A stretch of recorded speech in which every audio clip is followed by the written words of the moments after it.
विश्व में हमने युवाओं की आईटी एनर्जी के माध्यम से अपना एक रुतबा खड़ा किया है और भारत इसके बाद के लिए गर्व कर सकता है। दुनिया में हम आंख में आंख मिला करके बात कर सकते हैं। और ये मेरा साथ में हमेशा कहता है, IT plus IT is equal to IT. Information technology plus Indian talent is equal to India tomorrow.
A very good morning to all our viewers and welcome back to day 2 of the second Elets BFSI Game Changer Summit presented by AWS and powered by Backbase.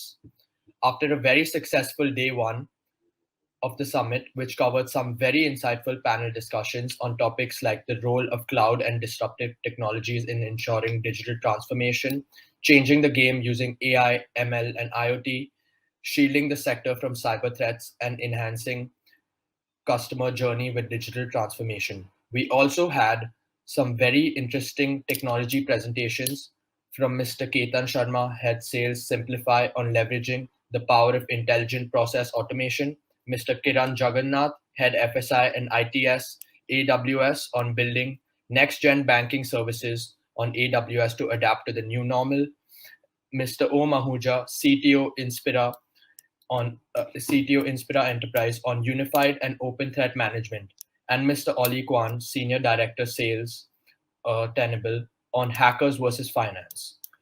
We now look forward to a very exciting day 2 with power pack panel discussions and insightful technology presentations. To all our viewers, I would request you to drop in any questions you have to the panelists in the Q&A column, which will be found on the left-hand side of your screen. Now, to go over to our first panel discussion for the day, the topic of the following would be changing BFSI regulation, redefining the future. Our panelists for this discussion would be Mr. Manoj Rawat, moderator, Managing Director and Chief Executive Officer, ValueFin India Credit Services Private Limited, Mr. Alok Agarwal, Managing Director and Chief Executive Officer, National Trust Housing Finance Limited, Mr. Shelvin Matthews, Chief Risk Officer, TVS Credit Services Limited, Mr. Sandeep Virkare, Managing Director and Chief Executive Officer, India School Finance Company, Mr. Irfan Basha, Chief Business Officer, Financial Services Cred Avenue, and Mr. Shashank Sharma, Director, ScoreMe. Now over to Mr. Manoj Rawat, who would be moderating the session. Over to you, sir. Thank you. Thank you, Aman. A warm welcome to all the esteemed panelists. We have a very interesting topic and very, a topic which is one thing which is being discussed currently, especially during the pandemic, and that is the changing BFSI regulations and redefining the future. We all are aware that the face of banking is changing. The fintech, the digital innovations have changed the way the banking was being done till few years back, and this, it was called disruption, but today it has become a normal that we imbibe all these technologies within our system and try to ensure that the delivery to the last mile customer to the is the cost is reduced. At the same time, the security and the compliance part is enhanced from the regulator aspect. And at the same time, can we also rationalize the credit which we have which is available through the system, be it banking system or be it through the regulators packages. So technology has played is playing not a disruptive but now a enabler role today, and trying to make the whole system more you can say propelling it to the next orbit. And all the banks, especially the NBFCs and the 10,000 NBFCs, we have 9,000 we are talking about, they have to also embrace these technologies to stay in the competition. You are aware that at the same time, RBI has put a paper on regulations for for the NBFCs, where a tiered structure is being put up on assets, on the quality of assets, the NOF, net owned funds, the base label, the above base label, systemic label, and as we go above the tier, uh, the regulations will be similar like a bank. You have to work uh, with within the compliances which a bank is today adhering to. So I think it is a time when NBFCs have also to see that with the changing regulations, the technology is embraced now itself, so that at a later date, when the regulatory compliances are there, the other uh, expectations which are from the NBFCs are there from the especially from the masses, because NBFCs are one of the key part in the credit delivery system. They they are seamless. So with this, I feel we discuss the while we discuss the technology aspects, we discuss the regulatory compliance aspects, we discuss the liquidity crunch which the NBFCs are facing, the packages which are there, and how the implementation of the various technological things are there being going to get implemented onwards from 2021. uh, those are the things which uh, we need to focus upon. We will be discussing this in this panel. We have a very esteemed panel from technology, from risk management, we have from from housing trust, we have from score me, we have from Mr. Berkere, who has who has here is running an NBFC and has is going to talk about the the credit flow to the NBFCs. So we are going to discuss a whole array of subject from the NBFC point of view as of now. So my first question would be uh, to how to Mr.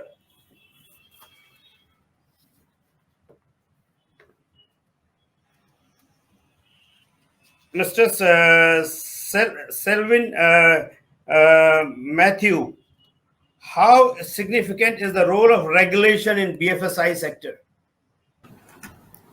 Thank you, Manoj. Very warm good morning to everyone, esteemed panelist. So, if I look at the regulation the way it is there today, even for banks or NBFCs, the most critical aspect of those regulations are how well are those regulations formed in a way to help NBFCs to grow in the environment we are operating today. So it's a pre-COVID, COVID, and the post-COVID situations we are seeing today.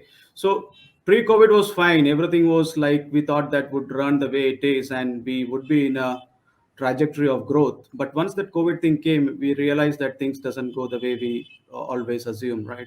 And that's the time I think most of the people who would have been prepared enough to handle their businesses digitally or would have started the journey of automation would have felt less pain as compared to other players who would have thought that it would be a mix of digital and physical, and the business can go on like that. But once that situation came in wherein we understood that going to office, sitting our cozy offices, operating on a touch based model is very difficult, because people are not able to go out in the market. You already are having a large amount of portfolio sitting in a book that needs to be serviced. You need to onboard new customers, because that's the way you can survive. Otherwise you would be out of the market, someone else would come and take that pie from you, right? You need to onboard customers and keep going, right? And that's the time when people actually started looking into going more and more digital, moving away from touch to non-touch. And that's the journey which, when started, people started. I think most of the NBFCs had this fear that we should not go on the wrong side of the compliance, because for us as an NBFC, we always ensure that we are never non-compliant on any of the aspects, whether it's related to onboarding a customer, due diligence process, KYC checks, right? And that's the way we always feel that when we are adding speed to the process, because from the process perspective, I think NBFCs have learned a lot, right? But from the digital perspective, there are many things they still need to learn, because digital means integration with many regulated and non-regulated entities. So if I talk about non-regulated entities, they may look at you for many of the regulations to be complied with, right? And you need to be aware of the fact that as an NBFC, if you're partnering with someone, you are the one who are supposed to comply and not them, right? And at the end of the day, you can't tell that they are not non-compliant, because the entire responsibility rests on you, right?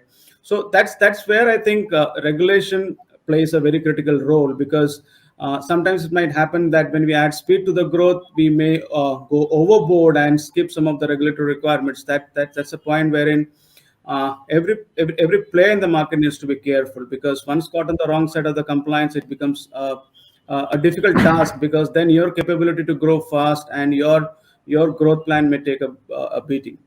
So I think compliance from that side is very, very critical. And the way I saw the things moving from, whether it's customer onboarding or customer underwriting, customer collection or customer service, everything went digital. And that could only happen from the fact that NBFCs had put in place some plan to ensure that the touchless way of doing the business has to come, and they were getting ready to go into that mode, right? So even if I look at various data points to decide who are the right customers to onboard, develop various credit models to know what are the kind of PDs that would come in if I onboard a customer, then integrate various third-party applications onto your onboarding platform, so that through APIs you do also due diligence processes, right? And then finally also do your collection digitally, right? That's also very critical, because when you have large amount of customers sitting on your book, and because of the COVID, you're not able to go and meet your customers to collect the money physically, there has to be a certain other method of collecting the money. So that's the digital method of collection. And for NBFCs who operate in tier 3 and tier 4 cities where customers don't have those banking habits, they will face problem, because customers are in the habit of giving cash and they may not be maintaining a bank account to transfer the money always digitally.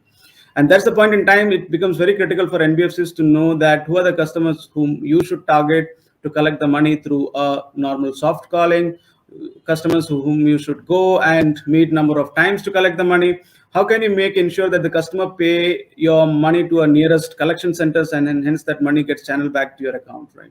And everything is regulated, right? Once, because as an NBFC, we always ensure that customers are not harassed, right? We meet customers within the business hours, and customers don't have any kind of grievance, because the money that we collect needs to get credited to the customer's account quickly, and customers should get a message that the money is collected.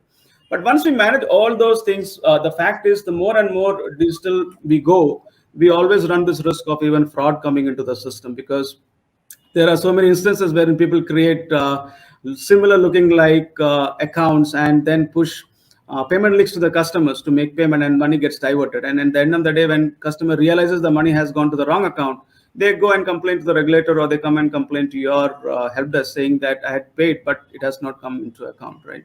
And then as an NBFC, you run after so many things to plug the gap and see where the money went, right? And regulator always want that you should service the customer the best, right? Irrespective of the fact that what went wrong into the market or who took your money, we always need to be on the right side of the compliance, and we need to ensure that nothing goes wrong with our customer. So we need to keep educating our customers, tell them that when they are transacting digitally, what should all they should take care of, and hence should not get into any kind of misappropriation of fund that's happening. So it's a cycle that I think will take time to settle down, but with the help of regulations coming in on many areas in terms of, maybe that's a fact that many regulatory sandboxes coming in place, helping fintechs to get into new models of doing business. I think this is a journey that will take time, but once it settles down, it will help all the NBFCs in a long way. That's what I believe. Thank you. Thank you. I think RBI are seeing the new technological innovations, or you can say disruptions or adoptions. They are also going to have a calibrated supervisory role they're going to play. I think the guidelines are going on, especially with fintechs, with various layer of people, layer of NBFCs. They are going to change with the new normal, which we are saying that where most 97% of the transactions are happening digitally. With UPI, where government is itself pushing the digital innovations, IMPS, UPI, and many other things.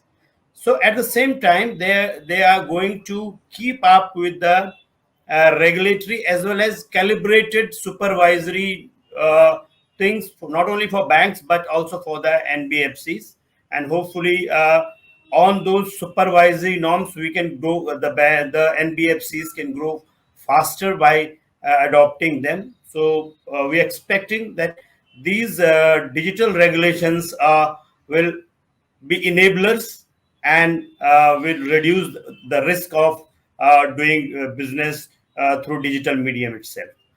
My question in continuation is to Mr. Sashank: are the regulations in India completely in sync with the tech industry? So, thank you for putting that question. I think so. Rightly mentioned. I'll just like to add on the subject that nowadays technology is always becoming an enabler, and we call it what I can say a new normal. So I think what I have seen is that after the COVID lockdown 2 scenario, so there's a huge shift in the mindset. Although there was a shift, in the first lockdown as well, when it came to adoption of technology, especially in the NBFC space. Although there were a lot of NBFCs who were already, onboarded with new digital solutions on how to offer, I would say, a straight through processing journeys, or I would say a phygital approach, which was a requirement of a new normal. But nowadays, the interest is shifting completely from a phygital approach and is going towards a digital approach. So phygital is also becoming obsolete now, and everybody is preferring a straight through processing mode.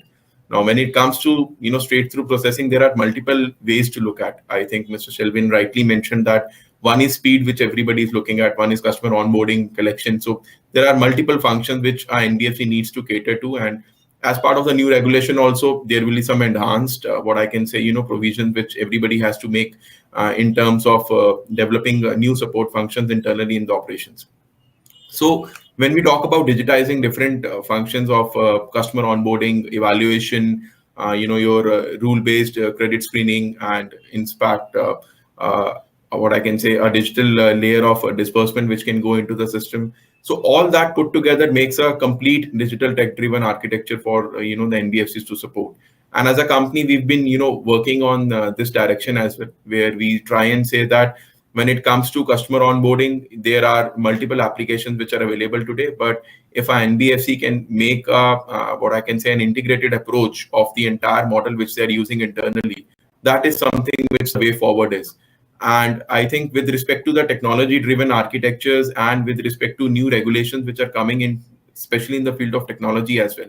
So you talk about account aggregation. I think so that's the I would say the next big evolution which is expected to happen now. So with account aggregation coming into place, your data, I would say, collection is going to change, drastically for the country, and it's a great boost for the economy as a whole. When we say that for applying any kind of I would say, loan, it's not required that we take the documents to the ultimate bank or the lender itself. So it's a consent-driven architecture, which is by default ready in the country. And plus the mindset, changing on the regulation side, more focus on the cash flow-based lending, which always, increase, I would say, new forms of areas of introducing new products. Now, with the introduction of new products with different NBFCs, with different fintechs adopting different ages of what I can say portfolios, technology need again becomes the most important criteria for them.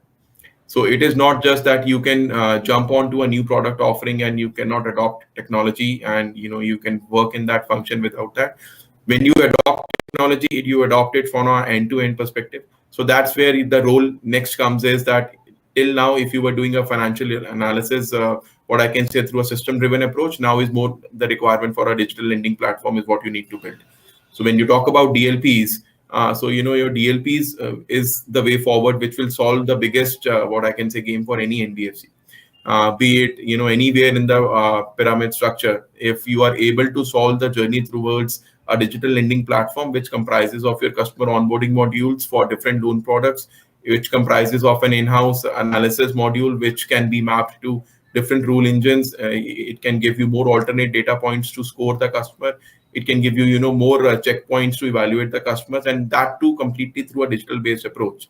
And then carrying forward this similarly, attaching it to your backend systems, making it more enhanced form of disbursements. And once the disbursements are done, automatically catering the entire data and developing your own monitoring solution. So I think when you talk about an end-to-end journey from customer onboarding till the monitoring through a technology-driven space, that is the need forward. And already, a lot of NBFCs have started gearing up themselves with respect to adoption of different types of DLPs. I mean, they are currently piloting different products in the market. The requirement is increasing on a daily basis. New products and customer, I would say, data declaration is also changing. Although your account aggregation is still in the pilot phases, but it needs, I would say, more shaping in the industry to function as a whole. And meanwhile, companies like who are working in the financial analysis space and providing their own set of algorithms to different NBFCs is again winning the game. So anybody who is still not adopting a digital-based journey are the ones who are likely to adopt that. And I would say even after the bigger sets of NBFCs adopt technology, the movement from current adoption of technology to the next level of DLPs is the way forward, I think, when it comes to technology driven here. Yeah, thank you. Yeah, you're right. The fintechs, or the big techs, even the big players, all are joining this space to because the space is massive. The and there's a lot to be done. But all what I feel is at the end of the day, it has the capability to offer multiple products to the customer and reduce the cost of intermediation, and thereby the ultimate cost to the customer. That is what the technology is supposed to be doing at the end of the day. While we're talking about tech, I go to Alok Agarwal ji. What would, given the current scenario of the NBFCs, and let us be, we know what is there, and during the pandemic for the last 2 years, what would be the priority list for regulatory bodies when it comes to continuity of financial institutions amid pandemic? Or in a scenario like this, what should be the priority list for the regulatory bodies? Yeah, Thank you, Mr. Manoj, and good morning to all my co-panelists and good morning to everyone. As Mr. Manoj rightly asked the very relevant question of what should be the priority of the regulator. I mean, each and every one of us in business today agree the basic priority is continuity of business. Uh, First and foremost, any regulator exists because there is an industry and there are players in the industry. So continuity of business is utmost priority, and then impact the business is going to have to the end users, all the stakeholders in the business, be it the customers, be it the financial institution partners, be it the regulators themselves, how each and every one is getting impacted, and how the regulator will ensure a smooth sailing for everyone in the system has to be a cause of serious concern to them. Now, regulations all over have been till date, as we observe, a very reactive approach. Uh, in the recent past, a major set of regulatory reforms all over the globe started triggering off with the first major global financial crisis. And from there on, one after the one, when an event happens, the regulation comes as a post-mortem or a reaction to the event. We have still not reached a mind frame or a set of process enabled forward looking process from the regulator which is able to evolve, evaluate a scenario, and ensure that the industry is well prepared for them. When the current pandemic situation happened, the way regulators responded was in a one size fit all approach. While the solutions were theoretically maybe correct, appreciated by some members in the industry, but to a large extent, it did not serve the purpose to the industry as a whole. Many players were able to benefit or were able to use the enablers which the regulator created because of their sheer size and their strength of the balance sheet. So, while the approach till now has been homogeneous, my viewpoint is going forward, regulatory issues have to be looked at not in a homogeneous manner but in a heterogeneous manner. Specifically, if you ask me, coming to a point of India, we can maybe distribute the entire banking landscapes into various forms. We have the banks, as in the big daddies of the banking, the strong, large, old PSU banks, and the top Indian private sector banks as one category. Then we have the medium and small size private sector banks.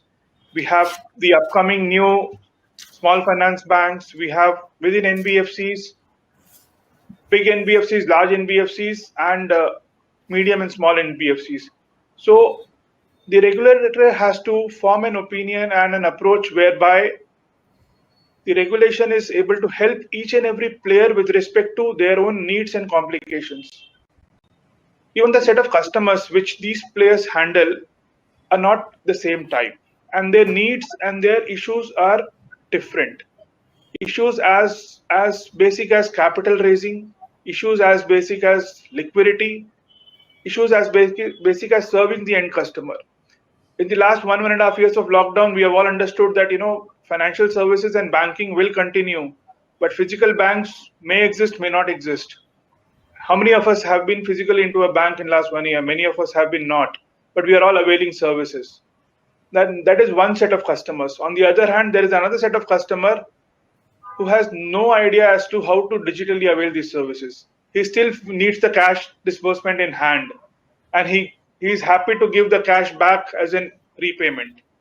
So we are operating in an India which is varied to an extent that the divide of customer and the service providers is very, very large. So the priority should be to get into a proactive mode of regulatory framework wherein each service class, both the end customer and the provider, is understood properly, and a need-based, solution-based approach is taken by the regulator overall. And yes, the primary focus has to be that each set of customer is fairly treated and the financial institution is able to carry on business. So that would be my views on this topic, Manoj. Thank you. Yeah. Thank you, Alogi. I think you are right. In a country where we have close to 10,000 1,933 non-deposit taking NBFCs. 80% share is of the top 20, 30 NBFCs, and the smaller NBFCs which work in semi-urban, rural areas, and they still have practices which are actually last mile delivery points for the customer. Uh, the approach has to be different for those kind of institutions. They have to be enabled accordingly, and I think that here is where fintechs have a very important role, that even the smaller institutions which are in the hinterlands could be enabled and could be integrated with the mainstream of the banking and the bigger NBFCs. There are issues of credit and credit crunch, the funds, the basic collections, the cash, all have been raised here. I think for them again, the solutions are being devised, and fintechs are working a collaborative approach of various NBFCs would be required in some of these areas, and I think this collaboration have also started. But one critical thing which really impinged the NBFC sector during the last year is the credit crunch. I would request I would request Sandeep ji to delve into this point. How effective and relevant have been the support packages and a scheme announced by center and regulator? I mean, during the COVID. And do you think that the intervention of a regulator, these financial institutions will be able to meet the backlog? Because today we are our portfolio, NBFC portfolio, have gone down to less than 25 to 30% level for the smaller NBFCs.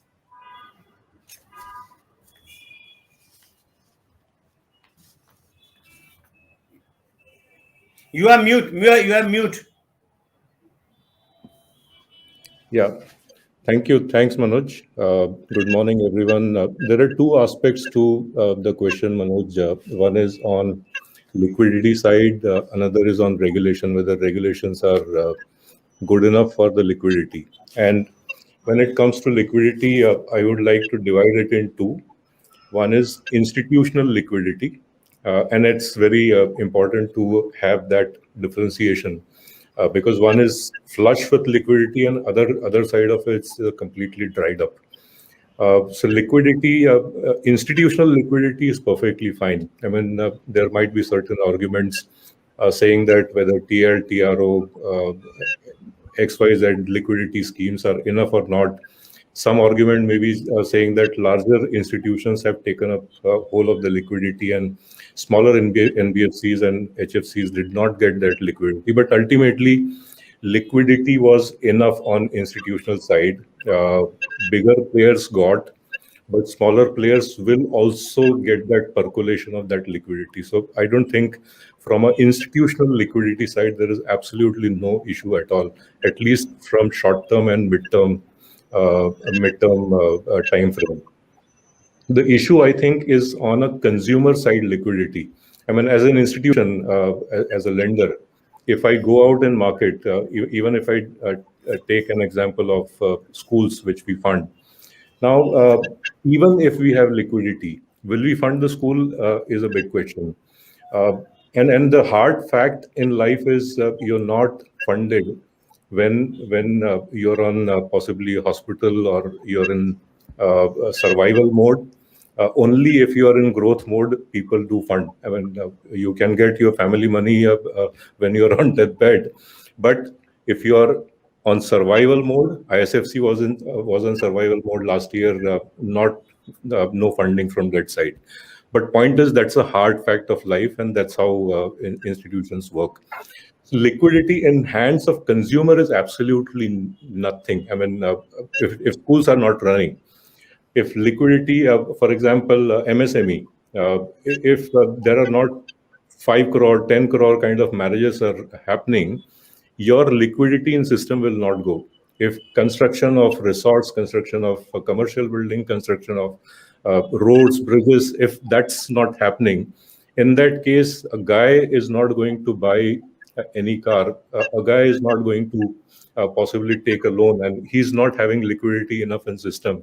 So today, if you actually talk to any NBFC, they will say, boss, we have liquidity, we want to fund whole of a banking institution structure I'm talking about, including nationalized banks to private sector banks, larger and smaller NBFCs. The only point people will ask is, do we have good credit to buy? I mean, that's a bigger question. So unless and until liquidity is there in consumer's hand, I don't think all these regulations and whatever you do, I mean, regulations were good.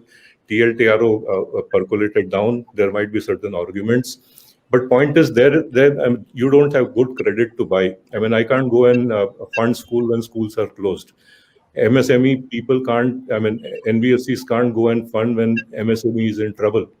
So that is a bigger issue, I think, and how to resolve that is a separate topic of discussion. But as far as regulations are concerned, I think midterm to short term, it was good enough. Long term, yes, it's a different issue altogether, because I mean, today liquidity is there, but will liquidity be there as a structure in this whole economy is a bigger question.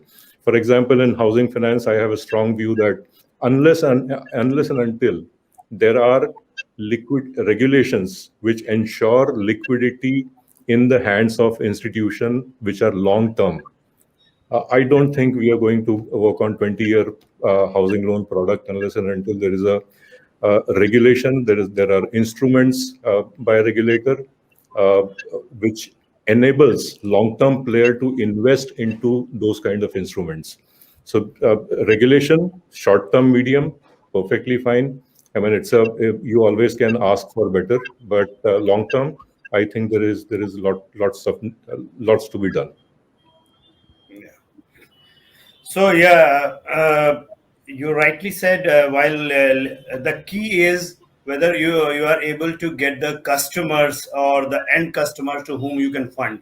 If the schools are closed, if the MSMEs are not, people would any NBFC won't put its money and create a problem for the NPA for itself. So yes, it's an overall issue of economy where these industries, micro industries, the schools, the the players who are in this, whether it is builder, whether it is a manufacturer, if they are not getting money, if they and you are not sure that they have the repaying capacity, despite the liquidity coming from institutional sources, the NBFCs have not are not in a position to lend, or they take a call not to lend to them for the credit or risk reasons. But yes, you have raised a very important point. Today, the liquidity which is available is short term, basically. It is either for a year or two, but it is structured in a long term way. It is that assurance is still not there, and it is like a temporary basis. You are getting money. But my question again to Alokji and yourself is: do we think that in the last 2 years we have so much of backlog? The industry used to in April 18 or 19 used to be at a blockbuster, at very high assets under and management, so many customers, and suddenly there's a squeeze that has happened in pandemic. Can we clear the backlog? And if yes, then how or what measures need to be taken, and how much time would it take? One, I can immediately say yes, the economy has to improve and grow, and the customer have to get money in hand. But what other things would you suggest? First, Alokji. Yeah, thank you, Manojji. I think this is everybody is grappling with this today. See, overall, in the last 2 years, the industry has, of course, not grown. In fact, overall offtake of credit in the retail segment has seen a little bit of shrinkage. Bulk of it has been at the bottom of the pyramid due to the disruptions faced by the cash flows in that segment. And we have seen shifting of credit offtake into more organized customer segment and moving up the value chain with the larger banks and NBFCs. Now, this disruption which has happened in the current economic cycle due to the pandemic relates a lot of due to the nature of cash generation in the hands of the end consumer. As you've already said, the economic activity would take its time, and bulk of it is already getting back on track. But by the time it was getting back on track, again we were faced with the second lockdown impact, which hit us more aggressively. And again, we had to go in a corrective mode. As earlier point was being discussed, and Sandeep rightly said, the structural liquidity for a long term needs to be built. For every industry to gain back the momentum and come back to fresh highs and fill the backlog, today the confidence in terms of generating sustainable liquidity in the system for onward lending is a bit low. I may be confident of generating short-term liquidity for a business, but my business model, wherein primary we are in the housing finance segment, needs a sustainable, foreseeable, long-term funding, which currently is at a very, very narrow range. And the foreseeable future, like the short term, we don't have major view of that increasing to a larger extent. Only the traditional instruments which are there are present in the market. We have a regulatory body which assists us in long-term funding, wherein we have some assistance from there. But apart from them, there is no fresh set of enablers which are being created to increase the liquidity for a long-term view. And hence, when our inflow is limited, we would also pick and choose our customer segment as to where we are lending. So that would still create a little bit of gap in the system. And covering the backlog, while the overall demand has shrunk, the market will, not keep the gap open for a long time. Also, the demand goes away if it is not satisfied immediately. You don't have the potent demand with a lot of gap in the system. So as and when the fresh demand comes in, it is being catered to. Sandeep, would you like to add something on this? Yeah, I'll give some certain numbers on that. At one point in time when things were good, our systemic annual disbursement were approximately 6 lakh crore every year. And during ILF's time, I remember these numbers because that was somehow I collected that number. That came down to 1 lakh crore annual disbursement. I mean, from 6 lakhs to 1 lakh crore.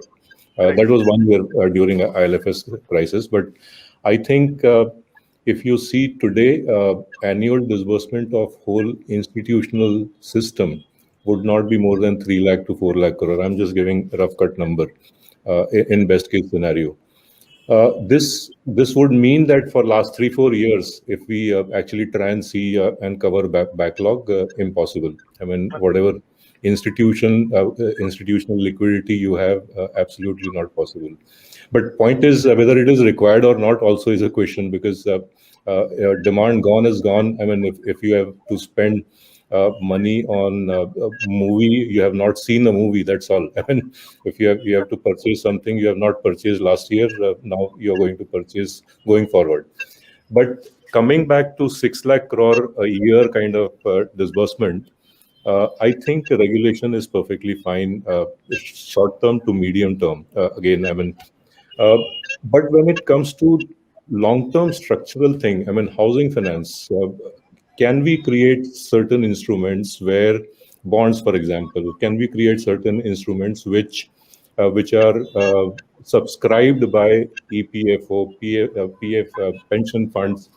That is a requirement. Only then long-term liquidity will come. Otherwise, I mean, today short-term liquidity is perfectly fine. I mean, even in such a pandemic, and just an example,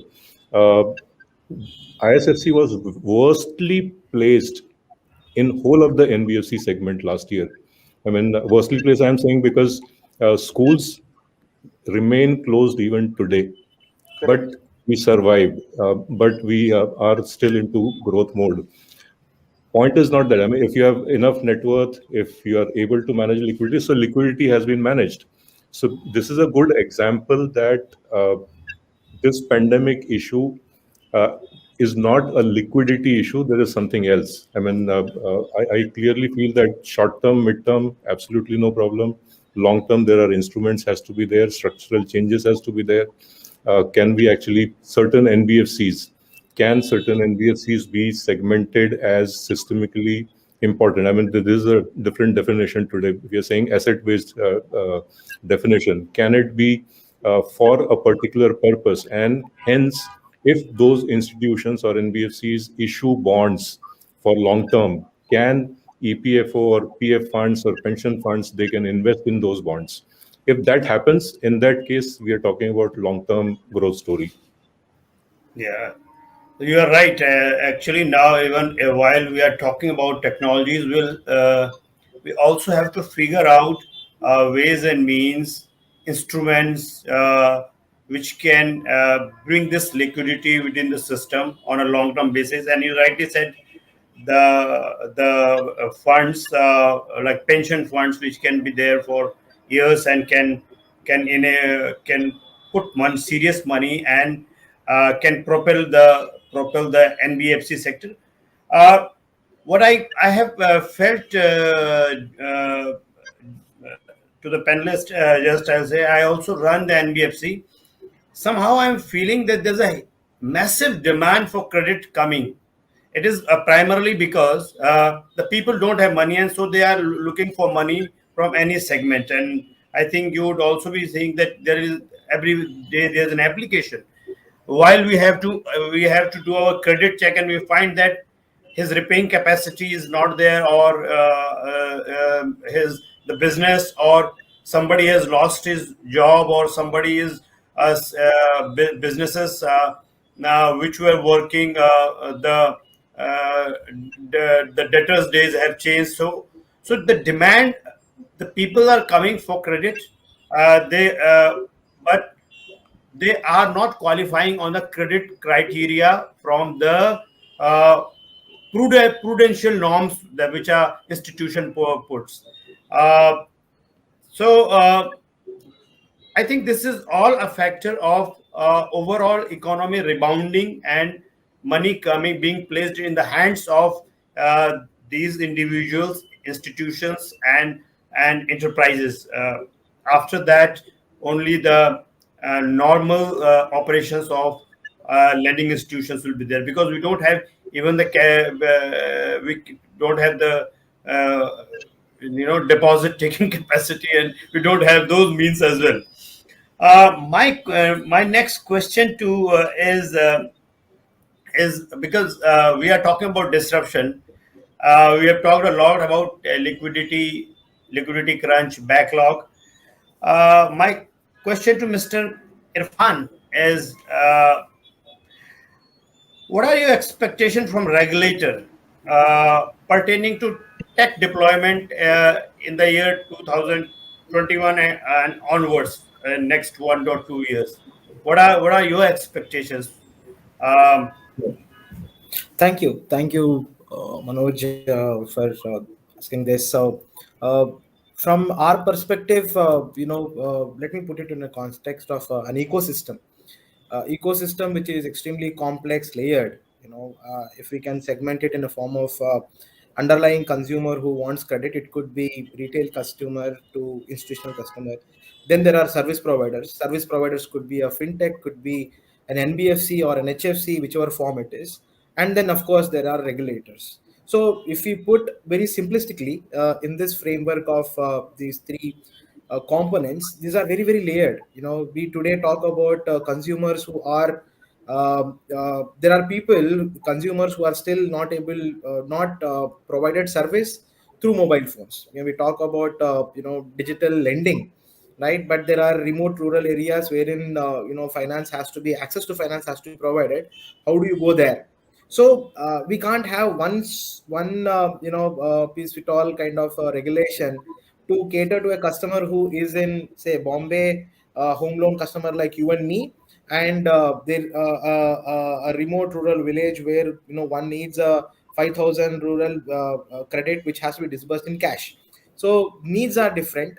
So the service providers, the cost of delivery is different, and hence the regulations pertaining to all this. I just gave an extreme example to be able to cover the spectrum. The regulations also can't be same for all this. So from that perspective, when we bridge where the customer is, end customer is, it could be retail customer, I mean talking about an individual, or could be a small enterprise in remote rural as well as say in Bombay. These two are customers, and then how do technology reach there? So the problem is so complex for us to have a very simplistic technology or a regulation that is in sync with technology or not. The way I think about this is there are service providers who have demonstrated their strengths of reaching their being having the distribution capacity, and then there is a balance sheet which can take that risk, has that cost of fund efficiency. There are regulations which are already there where which enables that kind of marriage of these kind of strengths, right? That is on regulations front. But to be able to execute it, we need technology platform. Few of the other panelists did mention about integrations, right? Integrations probably is a solution to bring in efficiency, right? Then comes in the regulatory angle, that has to enable these integrations smoothly, right? Of course, taking care of the risk of fraud. The risk sandbox is very much there, consent based approach is very much there. So this is something that will have to be taken care of course. Like I said, this has to be considered in the context of complexity and layered complexity that we are handling. And finally, from a risk perspective, what we think is we probably have to go towards self-regulation, rather than one body who would be understanding everything, and then what we end up is we'll try to cover up one gap in a regulation to another gap, and then so on and so forth. And other panelists did also mention about reactive approach to regulations. That is never going to work. So that has to be self-regulated by the body, which is probably the best to be able to take care of. Why self-regulation and not regulation by the service provider themselves is because there are conflicting interests. So that's probably we'll have to enable a self-regulation which could attack a problem and give the best solution probably, and that will enable the market to propel from a technology perspective. So this is a larger solution from how we think technology and regulation have to go hand in hand. Otherwise, the ecosystem that we are in, technology is changing every day. It's extremely dynamic, and regulations will always be lagging behind. So that to be able to cut down that distance, we need that proactiveness, we need that self regulation, and the providers, service providers and regulators to be in close sync. Otherwise we are always playing this catching up game. Number two, with respect to capital, to especially institutional, borrowers, it could be an NBFC, it could be an HFC, it could be a bank as well. What are the sources of? I would want to touch upon that as well because technology has a role to play here as well. Sandeep did talk about various instruments today. We are talking about there is a huge retail market, which can be a source of capital, debt capital also. Today, after Zomato, we know there is a retail investor who is capable to decide for themselves or itself, that they want to invest in or not. This is a player of different kind with different risk appetite. So we need to have regulations which are enabling, right, to be able to, and then subsequently create infrastructure to that. So what could be for bonds, we need to have someone to take a position. It could be a retail customer, it could be an institutional customer, even an FPI. Then subsequently, once exposure is taken, are we providing enough to exit also? is there a is there a secondary market, which is very active? Is there a serious market for anyone to be able to exit? Do we have, other than ARCs, do we have an exit process for the credits which have been taken at one point, subsequently proven to be not good, not so good, and you don't want to concentrate on it, and you hand it over to someone else? So there is a play here as well. So coming back to the question that you asked, this is a complex problem. This is not problem. It's a complex and layered problem to be addressed. Number two, we can't have one sort fit in one solution fit all kind of approach. And I would say self-regulation is good, and the enabling regulations currently that are in place, including the likes of co-lending, including the likes of bond markets, and say there is a active PTC market which is coming up, of course driven by PSL and other kind of stuff. But can we have active non-bank, non-institutional player also coming in? I think that will open up the game for everyone in this, including the customer to service provider to even regulators, to be able to promote this kind of stuff. So Credivenue is actually working in these spaces to be able to draw up the solutions for this kind of complex problem that I just mentioned. So I thought I'll bring some bit of what is it called some bit of light on these kind of problems. Thank you. Yeah, you are right. Self-regulation is what even in most of the cases the regulator prescribes. It has been successful in case of microfinance, where MFIN, microfinance institution like bodies are there, where they regulate, self-regulation is there, and they do all the work. They not only self-regulate, but they do awareness, they do multiple things, from enabling, for doing training. So self-regulation is one part, but with this is related is also, I think, uh, my point was from the deployment point of view. Uh, do you think we are ready to deploy these big data, AI, ML, blockchain technologies as fintech companies or big tech companies? Sasank, just a last comment from you. So I think rightly when Irfan mentioned that since the gap, when it comes to technology deployment is too huge, and we are sitting at a, an implementation plan which needs to cater to every audience in the country. For the better part of the audience, when we talk about tier 1, tier 2, yes, there are a lot of solutions, on the blockchain technologies, on the AI and ML. We as a, entity also are working with multiple NBFCs and banks to devise these solutions. But then again, an important problem which is to be solved is for the tier 3, tier 4, or the rural customers in the country. How do we reach out to them? So I think there is still a lot of work to be done in that particular space. The urban market is pretty much, I would say, in sync with adoption of new age technology systems, but the same has to be replicated to the rural systems. And we need to find out ways and what is the kind of digital footprints which that customers are sitting on, so that we can at least harness some level of technology to give them a layer of digitization in that area as well. Thank you. I think we with this we all agree that there are aspects from the regulatory point of view. I think the regulator is in sync. It is rather supportive of the technology-driven banking space. The packages offered by the to the NBFCs for credit are good enough, but long-term liquidity structure has to be created. One aspect is the retail market can also be a good liquidity provider. On the technology part, there are or the urban market has already we have been able to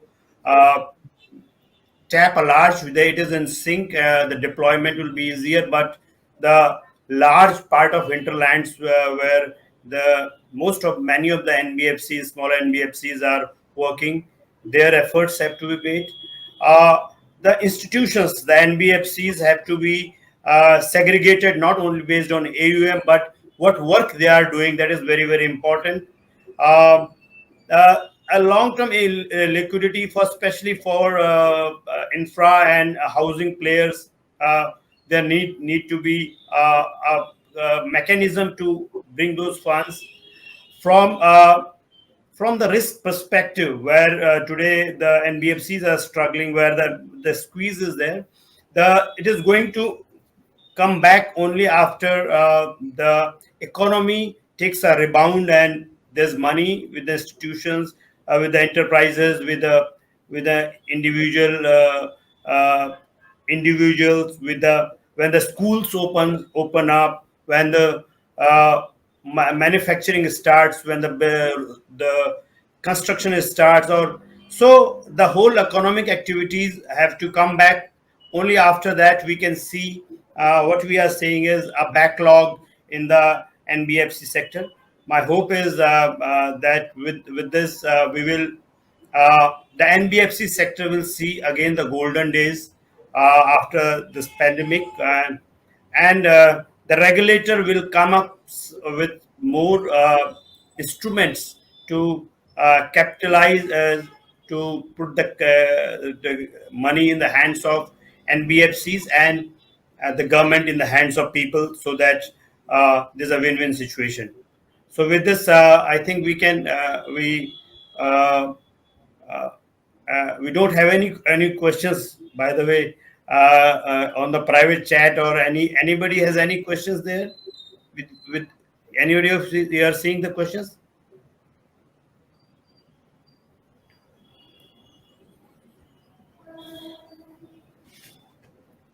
None, it seems.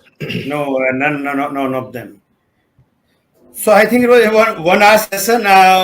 We have completed 1 hour, but now till the our anchor comes, if somebody has to make a point, uh, you are please feel free. Selvin, Alokji, Sasank, anybody wants to make a point, or Mr. Sandeep, anybody wants to make a point, please do so. See, I think, last point from my side, we had a health pandemic last year, but economic pandemic continues for last 3 years. So I think, unless and until we do something for as a solution for economic pandemic, uh, people are going to be in hospital only. I'm not saying physical hospital, but economic hospital. And if people continue to be in economic hospital, no one funds any person when they are in hospital on a survival mode or deathbed. So first problem is to be solved is from economic pandemic side. Yeah. So, Aman, we have a very good discussion, covered almost all the points relating to the whole paradigm shift in banking, the NBFC issues, the tech deployment issues, the NBFC liquidity crunch, the challenges being faced, the backlog that is there, and I think it was very insightful with the discussion with the esteemed panelists. They have run their businesses for years and they understand the nitty gritty. I think it would have helped the viewers as well, and the delegates and the viewers, that what exactly is the sector when it comes to regulations and deployment of tech and quite a few other things is going through. So with this, I think I hand it over back to you, and thank you everyone. Thank you all the panelists. Thank you all. Thanks. Thank you. Mr. Manoj Rawat, that was very beautifully summarized by you. And indeed, this was a very insightful panel discussion on changing the BFSI regulation and redefining the future. So now, on behalf of Elets Technomedia, I would now like to give a small token of our appreciation to all the esteemed panelists. starting with Mr. Manoj Rawat. Thank you for moderating the session. Managing Director and Chief Executive Officer, ValueFin India Credit Services Private Limited. Thank you, Mr. Rawat. Thank you. Mr. Alok Agarwal, Managing Director and Chief Executive Officer, National Trust Housing Finance Limited.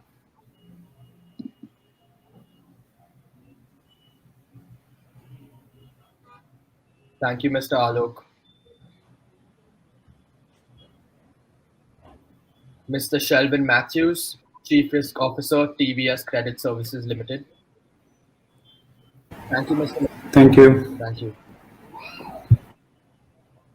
Mr. Sandeep Virkare, Managing Director and Chief Executive Officer, Indian School Finance Company. Thanks, Aman. Thank you, Mr. Sandeep. Mr. Irfan Basha, Chief Business Officer, Financial Services, Cred Avenue. Thanks, Aman. Thank you, Mr. Irfan. And Mr. Shashank Sharma, Director, SCOMI. Thank you, Mr. Shashank. Thank you, Aman. Thank you. So once again, I'd like to thank all our panelists for this very insightful panel discussion. We would now be moving on to the next set of session, which would be a technology presentation on the topic using artificial intelligence to prevent cyber attacks, reality or hype, by Mr. Jonathan Jackson, Director of Sales Engineering, APJ BlackBerry. Thanks for having us. Thank you. Thank you. Aman, we can leave. Yes. Thank you, everyone. Have a nice day.